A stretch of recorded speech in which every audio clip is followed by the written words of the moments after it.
Hello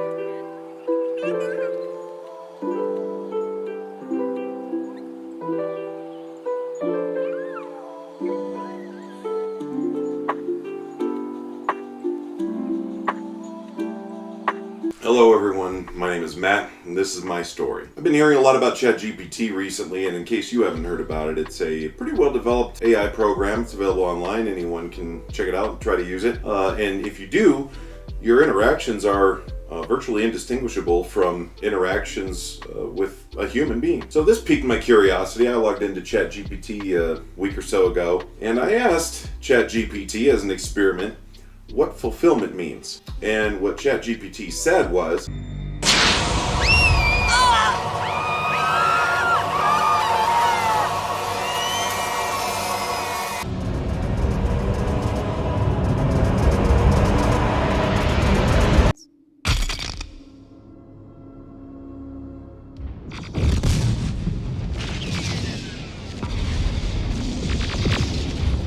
actually, that's not what ChatGPT said at all. Fortunately, it's not self-aware yet. So what it actually said was, fulfillment refers to the state of being satisfied or content with one's life, achievements, or experiences. It involves a sense of completeness or wholeness where one's needs, desires, or goals have been met in a meaningful way. Fulfillment can come from various sources, including personal relationships, career success, creative pursuits, spiritual or religious practices, and community involvement. It is often associated with a sense of purpose or meaning in life and can be influenced by factors such as personal values, beliefs, and priorities.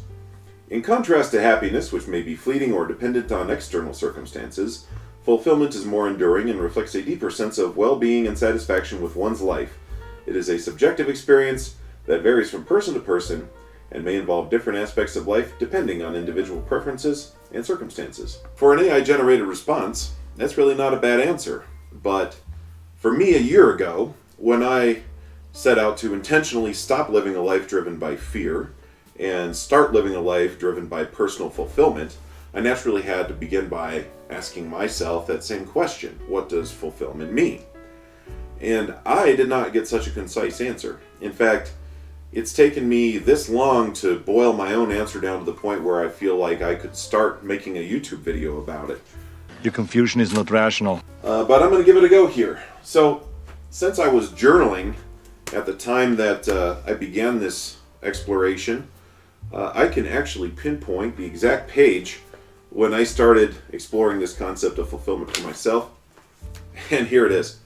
It's pretty underwhelming and terrible handwriting. So I'm not going to sit here and make you all try to read everything. But what I did was I take a fairly simple approach to journaling, and I'll probably make a video at some point about my journaling process. But I started out trying to make just the smallest amount of effort that I could to generate forward momentum.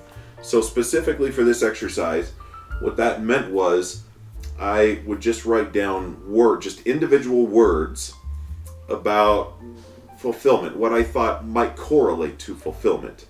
So I have words here like providing, becoming, learning, succeeding. It's kind of a brainstorming exercise, but it's not really a brainstorming exercise in the sense that I'm trying to write so many words down on the paper. But it was more an exercise of trying to find high quality words and get those down. And then once I got those down, I started collecting those. And once I had those down, I could start. It's almost like a jeweler. If you've ever been to a jewelry store and you see those little magnifying glasses that they have, and they pick up a diamond or whatever it is, and they look at it under this magnifying glass and try to examine this gem. You see, like, oh, what are the flaws? You know, what's the clarity? What's the benefit? It was the same thing with the words. I'd sort of, in my mind's eye, pick up each one of these words and sort of look them around and think, well, does this word really fit or not? Or can this word be developed or modified into a better word? Does it make me think of something else? And then once I had those words down in my mind, then I started trying to work those words out into concepts. And once I had those concepts in mind, then I started toying around with these concepts. And it's a pretty involved process. And so it actually took me, it was this many journal pages of work, trying to get these words down to the point where I had a useful concept that I could start developing for myself. And it looks like this. And again, I'm not going to make you try to read my handwriting. I'll just pop a simple flow chart up here on the screen. The first part of this chart is a concept of having, that fulfillment comes from having. And I think all of us are very familiar with this concept that we have something that we feel that we want to have. And we'll go out and pursue that thing. We'll invest our time and effort into obtaining that thing. And once we have that thing, then there's this sense of happiness. Maybe it's a sense of fulfillment, right? And I think it's understandable why we as human beings are wired this way. Because however long you believe humans have been on this earth, it's fair to say that for most of that existence, we were all living in small tribes. And we had to go out and hunt and gather food and come back and use that food to feed our tribe, hopefully. And if we could go out and invest that time and effort and work, and we shot a mammoth or found some berries or got some fish or whatever it was, then that is great. That is absolutely fantastic, because then your tribe has a better chance of surviving. And if we fast forward to the next major era of human existence, an agrarian age, it's basically the same thing, where instead of hunting and gathering, you have to go out in your fields and pastures, and you got to take care of your crops or take care of your flocks or whatever it was. Then hopefully by harvest time, everything survived. It's still there. You can go and harvest. You bring in your food. And if there's food, great, because you guys have a good chance to survive. And if not, then you're probably going to die. And so there's this immense feeling of reward and satisfaction to going out and working and then bringing that thing back and accomplishing the mission. And we all still feel that even to this day. And by the way, even in this modern day and age that we live in, there's still a lot of people around the world that still live that kind of an existence. That's still very prevalent today. Just maybe not if you're in front of a computer watching YouTube. So if you take that as a juxtaposition, people living in modern, let's say Western types of societies or first world societies, whatever term you want to use, if you have a computer and you can watch YouTube, by and large, you're not going out and hunting and gathering and trying to help your tribe survive. Like, the stakes are way lower, and you may feel like you're in survival mode and trying your best to work hard and succeed, but it's really not like a starvation, life or death scenario for virtually all of us. Instead, this mentality of going out and acquiring and having has mostly led to pretty rampant consumerism, where instead of survival, what's really being offered is, well, if you have the next cool phone or the next car, the next new house or vacation or whatever it is, clothes, fashion, you're being offered fulfillment by having. If you could just have this, then you're going to feel fulfilled. And we're all susceptible to it. And I'm not saying this to point fingers, because I'm the same way. I do have things that I would like to have, and I'm willing to work hard and invest my time and energy in order to go out and acquire those things. I'm the same way as all the rest of us are. But what I ask myself is, does fulfillment really come from that process of going out and finding and then having? And maybe fulfillment comes from that. It might, but if it does, then it's fleeting, because once you have that thing, whatever it is, at some point you get used to having it. And then it's not really that fulfilling anymore. Then what you start doing is thinking of having the next thing, and then wanting to go out and chasing that, and then you're caught in this cycle all over again. Desire is irrelevant. I am a machine. We could take this to the next level after having and think, well, if fulfillment doesn't really come from having, then maybe fulfillment comes from being, right? Just having a state of being. And if I sat here and started listing off adjectives like, well, fulfillment comes from being happy, or being content, or being at peace, or being valuable, or being connected, or whatever it is, if I list enough adjectives, eventually there's going to be one or a couple where you'll point at them and say, yep, that's the one. I think if I could just be that way, then it would feel very fulfilling. And okay, so let's take this concept and let's break that down a little bit. So let's say that fulfillment comes from being. And let's pick an adjectives like, say, being content, probably the quintessential image of this is some kind of Buddhist monk sitting on a mountainside somewhere, being content. Well, how does this Buddhist monk actually do that?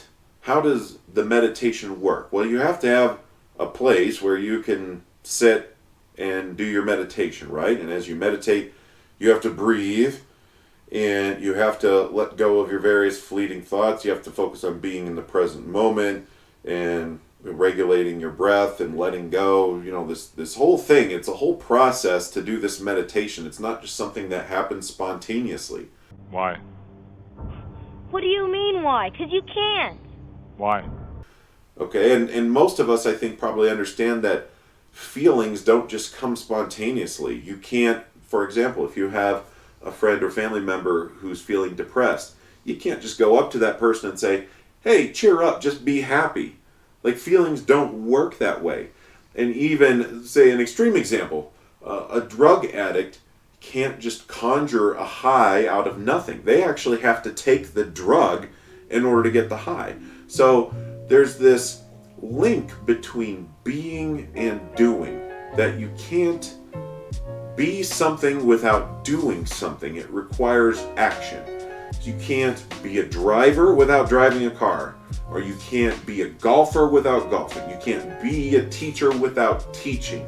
You actually have to do something. And so you could take this to the next level now, where, okay, maybe fulfillment doesn't come from being, it comes from doing. And that's a really cool level to arrive at in your life, because now in just the space of a few minutes, we've gone from being somebody who's focused on accumulating things to now being somebody who's focused on and willing to take action, to do something.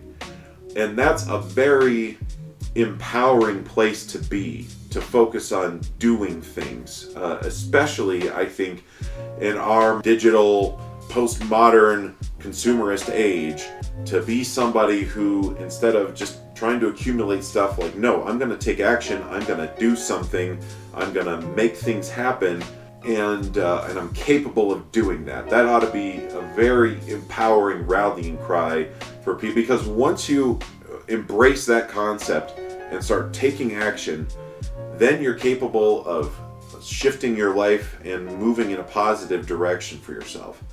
And I've personally found a lot of fulfillment in taking action and doing various things. That's a very fulfilling feeling, to take the reins of your own life and start moving it in a direction that you want it to go.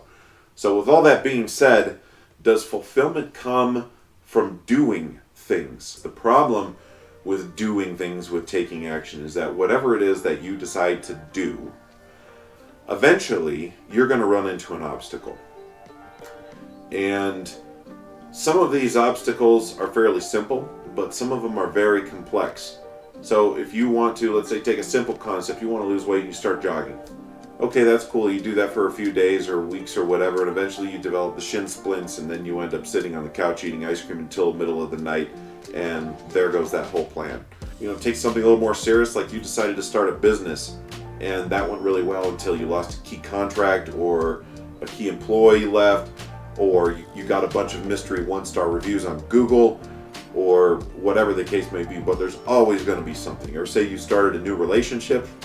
You know, please, we all know what happens when you start a new relationship. Or if you have kids, God forbid, like, man, everything goes wrong. You're raising kids, everything. There's always going to be something that you have to deal with. You're raising kids. But it's just everything. It's not any of these things. It's everywhere. It's in every aspect of life where you endeavor to accomplish something. There's always going to be obstacles in the way. And when I'm talking about this in kind of these general broad strokes, it doesn't really sound that bad. But I think most of us have experienced now at some point in our lives, you encounter obstacles that are very difficult and very painful. They really hurt, and they'll break you down to the point where you say, like, this is it, I'm done. I don't want to do this anymore. And that gets you to the point where the only way to generate forward momentum and keep going is by confronting that obstacle and not giving up until you figure out a way to go over it, under it, around it, or through it. And in the process of doing that, that's where I think you really start finding fulfillment. And it's not from doing the thing. It's not from just beating the obstacle. It's not the doing. Okay, but what actually happens when you confront the obstacle? Well, you become better. And because you think the obstacle didn't change. The obstacle just is what it is. So the obstacle doesn't change. What changes is you. You become better. You either became stronger or more adaptable, more resilient, more intelligent, more capable. Whatever it took to deal with that obstacle, you did it. And in the process, you became more capable. You were a better person than you were before you had to start confronting that obstacle. And this process of becoming, I think, is where fulfillment really comes from. It's not this static being or this process of accumulating, because those are all external things. Accumulating, doing, accomplishing, that's all external. But what is really fulfilling internally is you becoming a better person. And the second reason why I think that process is very fulfilling is because at some point, once you develop these capabilities for yourself, you're going to have someone that you know or care about come to you and say, hey, here's a situation I'm dealing with. I'm confronting this kind of an obstacle. What do you think? And then you're going to be able to say, I actually confronted something very similar, and here's what I think you should do. And you can be a resource for that person and help facilitate part of their personal growth. And both of those experiences, growing yourself and helping to grow other people, those are the two most rewarding and most fulfilling things that I've personally done in the breadth of my experience. And both of those, the core concept is people becoming better. That's it. That's the ultimate goal. It's not the having, it's not being, it's not doing, it's the becoming. You're becoming better. In the next video I'm going to start breaking down this concept of fulfillment and dig deeper into this idea of becoming and how I'm trying to tackle that for myself. So if you're interested, please subscribe. There's going to be more content coming. And if you have any thoughts or ideas or experiences similar to what I'm sharing here, please drop me a comment. I'd be happy to hear from you, because the whole point of why I'm taking the effort to share all of this is because I'd like to find similar people with a similar orientation in life and thoughts and ideas. We can all bounce off of each other and grow a community of people who are interested in a similar concept. So I'd be really happy to hear from you. Thank you all for watching.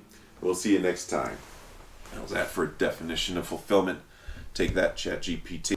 Fuck you, asshole.